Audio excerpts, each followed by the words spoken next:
Hello everyone, welcome once again to the point academy. मैं शुभम पांडे फिर से आज आपके सामने रशियन रिवॉल्यूशन चल रहा है। आज हम 10th लेक्चर पे आए हैं। लास्ट क्लास में अक्टूबर रिवॉल्यूशन के बारे में पढ़े थे कि कैसे बोल्शेविक्स ने पावर गेन कर ली है। लेकिन ये कहानी यहीं रुकती नहीं है। बोल्शेविक पावर में तो आ जाते हैं सोवियत के साथ मिलके, लेकिन अब कहानी यहाँ से बदलती है क्योंकि अक्टूबर फैब रिवॉल्यूशन के बाद काफी चेंजेस आए। तो जो नॉर्मली डेमोक्रेट्स थे उनको हटा के बोल्शेविक आ जाते हैं। अब अक्टूबर के बाद क्या हुआ, कहानी यहां से पढ़नी है। तो बोल्शेविक जब पावर में आते तो बोल्शेविक ने क्या क्या बोला था? अप्रैल थीसिस याद है? अप्रैल थीसिस मैंने पढ़ाई थी आपको। तो अप्रैल थीसिस में इन्होंने बोला था कि बैंक को नेशनलाइज करेंगे, कर दिया। लैंड को किसानों में रीडिस्ट्रीब्यूट करेंगे, कर दिया। इसके साथ साथ जितनी भी पुराने टाइटल थे आर्टिक्रेसी में राजा के समय यूज होते थे उसको बैन कर दिया। और enforce the partition of large houses according to the family requirements. जैसे मान लीजिए आपके पास एक बहुत बड़ा महल है और आप रहते 2 लोग हैं और वहीं कोई बेघर है, तो आपके घरों में उनको क्वार्टर्स दे दिए गए और उसके लिए आप पैसे नहीं ले सकते। तो मतलब वेल्थ का रीडिस्ट्रीब्यूशन क्या हुआ? रीडिस्ट्रीब्यूशन ऑफ वेल्थ, ठीक है। रीडिस्ट्रीब्यूशन ऑफ वेल्थ, वेल्थ को रीडिस्ट्रीब्यूट कर दिया इससे अमीरों की प्रॉपर्टी को, क्योंकि कहीं ना कहीं ये सोशलिस्ट है और सोशलिस्ट होने का मतलब और कम्युनिज्म की तरफ बढ़ना चाहते थे।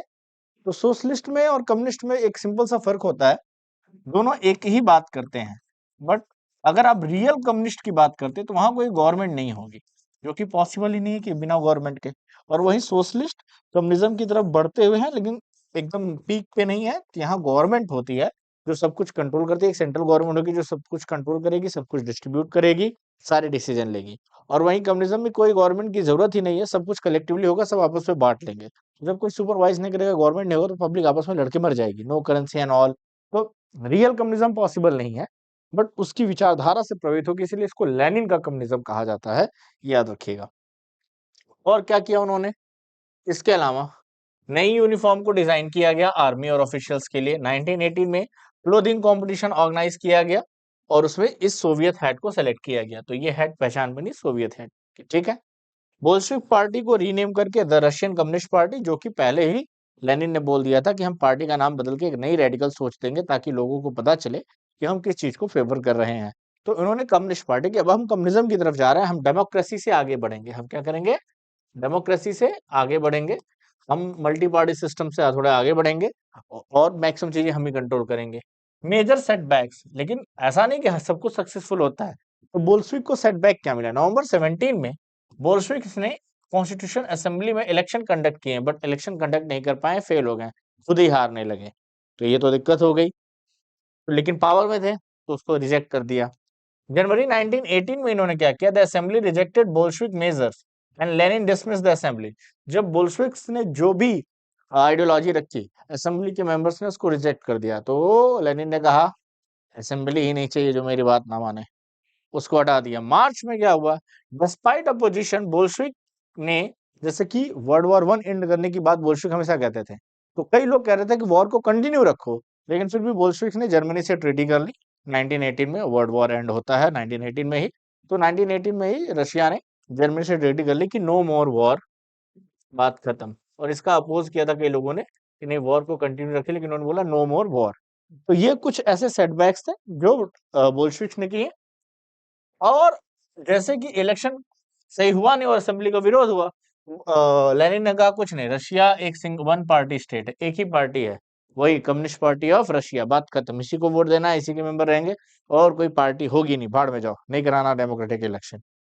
Bolshevik become the only party to the participate in election. अब एक ही पार्टी है तो वही हो गया कि आप जा रहे हैं, 4 ऑप्शन है और चारों एक ही पार्टी के हैं, तो वोट किसी को भी दो, जीतेगी यही पार्टी, बात खत्म हो गई। सारा डेमोक्रेसी का फंडा ही खत्म कर दिया। All Russian Congress of Soviet, इसका नाम आपने पहले भी सुना है, become the parliament of the country. तो यही जो इसके मेंबर थे वो पार्लियामेंट बन जाती है कंट्री के। और ट्रेड यूनियन जितने भी थे वो सब गवर्नमेंट के कंट्रोल में हो गए।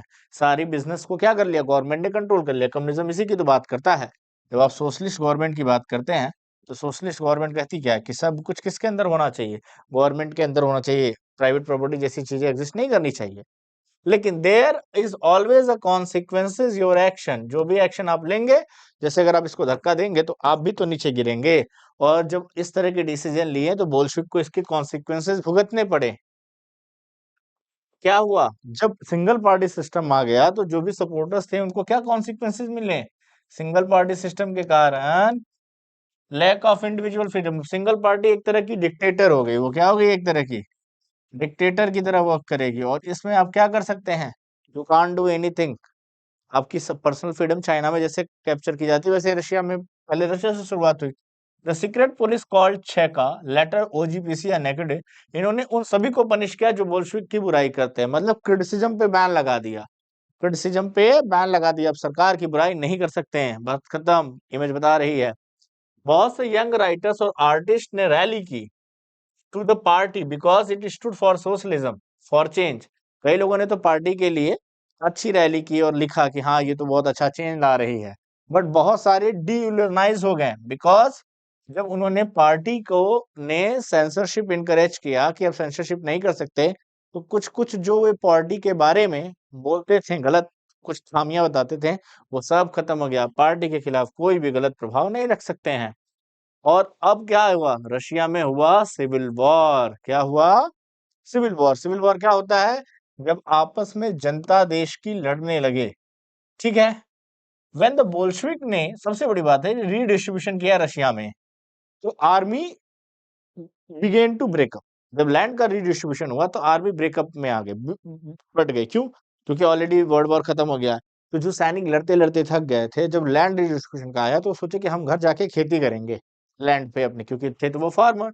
सोल्जर, मोस्टली जो पीजेंट सोल्जर थे, wish to go from there home, redistribution and deserted, तो उन्होंने आर्मी छोड़ के वो चले गए गांव, क्योंकि आर्मी में लड़ते लड़ते थक गए थे।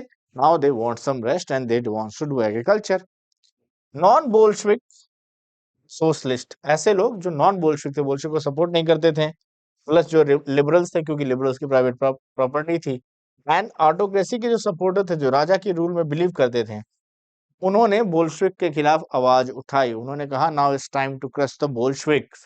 क्यों, क्योंकि ये जो लैंड थी तो इन्हीं से बिलोंग करती थी ना, ये लैंड्स थी मोस्टली इन्हों की। अब इनसे ये लैंड छीनी जा रही है तो दिक्कत आएगी। तो याद रखिएगा, सोशलिस्ट रिवोल्यूशनरीज का कलर ग्रीन था, बोल्शेविक्स का कलर रेड्स था, और प्रोजारिस्ट का कलर व्हाइट्स था। तीन तरह के ग्रुप हो गए, ग्रीन, रेड और व्हाइट्स। तो सिविल वॉर में किसको किसका सपोर्ट था, ड्यूरिंग 1918 टू 99 वर्ल्ड वॉर के बाद ग्रीन और व्हाइट मैक्सिमम रशिया का, क्योंकि ये अमीर रिच लोग थे, तो मैक्सिमम रशिया का पार्ट इनके कंट्रोल में था, और इनको सपोर्ट था फ्रेंच आर्मी का, अमेरिकन आर्मी का, ब्रिटिश आर्मी का और जापानी ट्रूप का।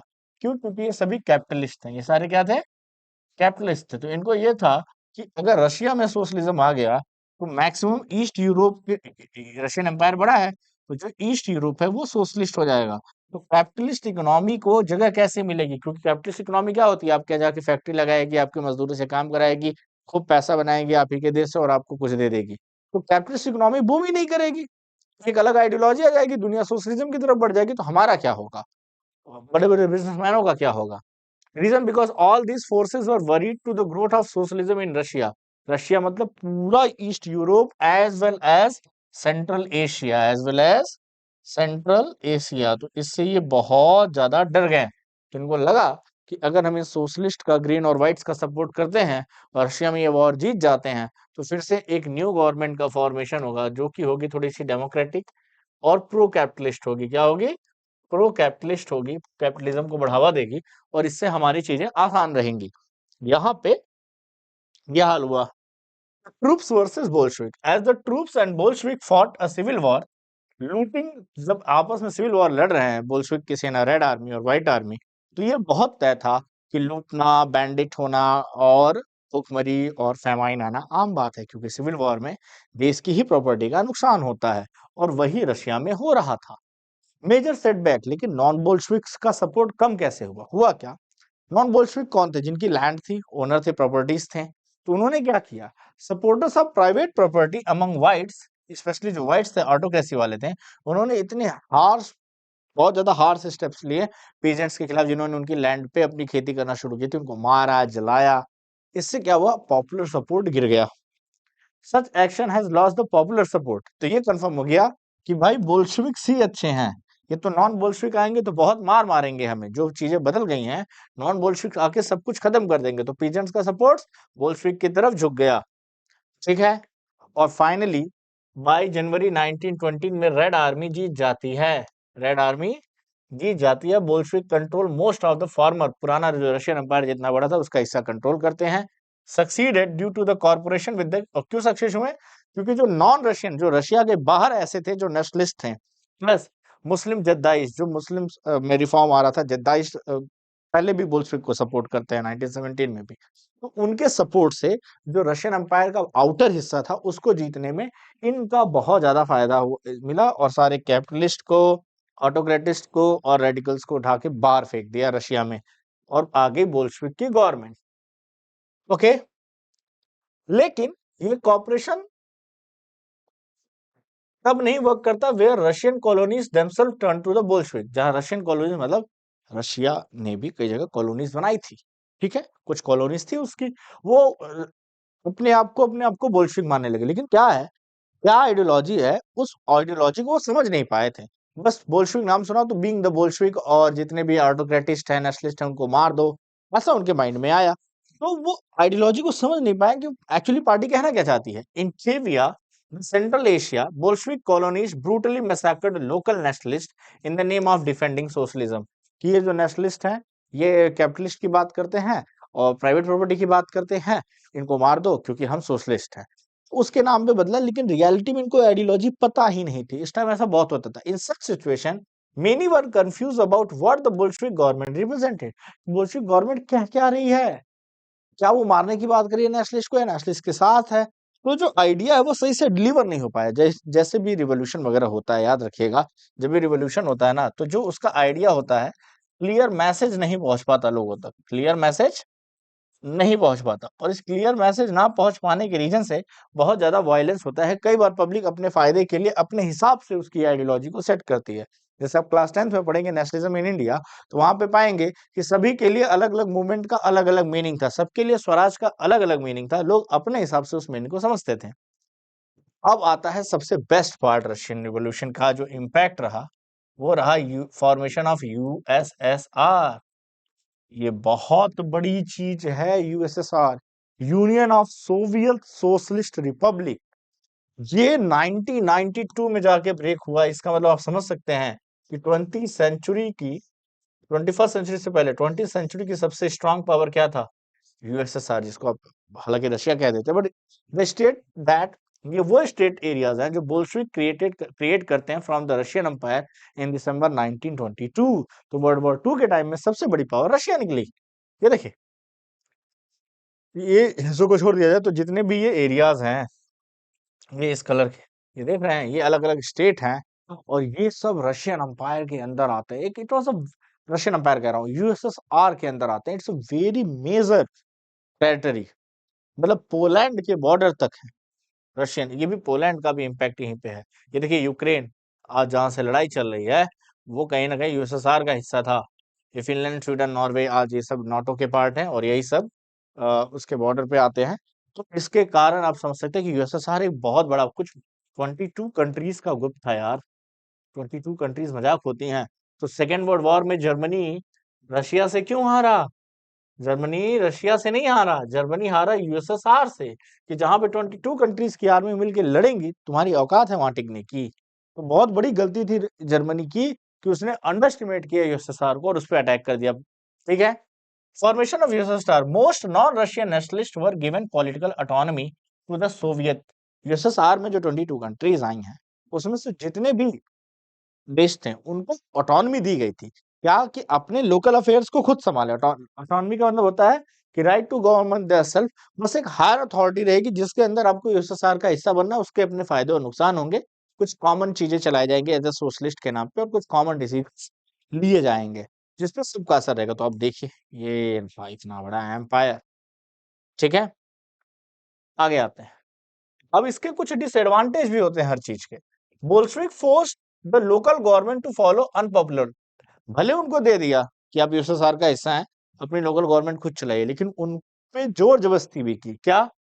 हार्श डिस्करेजमेंट ऑफ नोमैडिज्म, उन्होंने कहा ये जो नोमैड्स हैं, जो इधर उधर घूमते रहते हैं, इनका जड़ जमीन का ठिकाना नहीं है, इनको रोको, इनको खेती कराओ, उनसे टैक्स लो, ऐसे काम नहीं चलेगा, नोमैड्स किसी काम के नहीं। तो nomadism people who move from one place to another place for living, इसको बैन करवाइएगा कि नोमैड्स वाला काम नहीं चलेगा इन ट्राइब से। Attempt to win over different nationalist were only party successful, ठीक है, और वन पार्टी सिस्टम बनाने की कोशिश की, तो लगभग में वन पार्टी सिस्टम बनाने की अलग अलग देशों में भी कोशिश की, ठीक है। तो ये सारा था effect of after October revolution और सिविल वॉर का। मेकिंग अ सोशलिस्ट सोसाइटी और क्या क्या चेंजेस आए हैं वो हम एक लेक्चर में और पढ़ेंगे, और that will be the last lecture, okay, जिसमें हम पढ़ेंगे making of socialist society, and after that many more things like Stalin era हमें पढ़ना है, ठीक है। तो हम थोड़ा सा स्टालिन एरा के बारे में बात करेंगे, और स्टालिन एरा के एडवांटेज और डिसएडवांटेज के बारे में बात करेंगे, और इस हिसाब से हमारी चीजें जोसेफ स्टालिन के बाद से खत्म हो जाएंगी। तो थोड़ा सा कुछ 11-12 पार्ट का ये चैप्टर है, बट हर एक टॉपिक को स्पेसिफाई करके बनाया गया है ताकि आप चीजों को अच्छे से पढ़ सके, जहां पे जो जरूरत है उस टॉपिक को रिसर्च कर सके। So for today that's enough, I will see you in the next upcoming videos, bye everyone.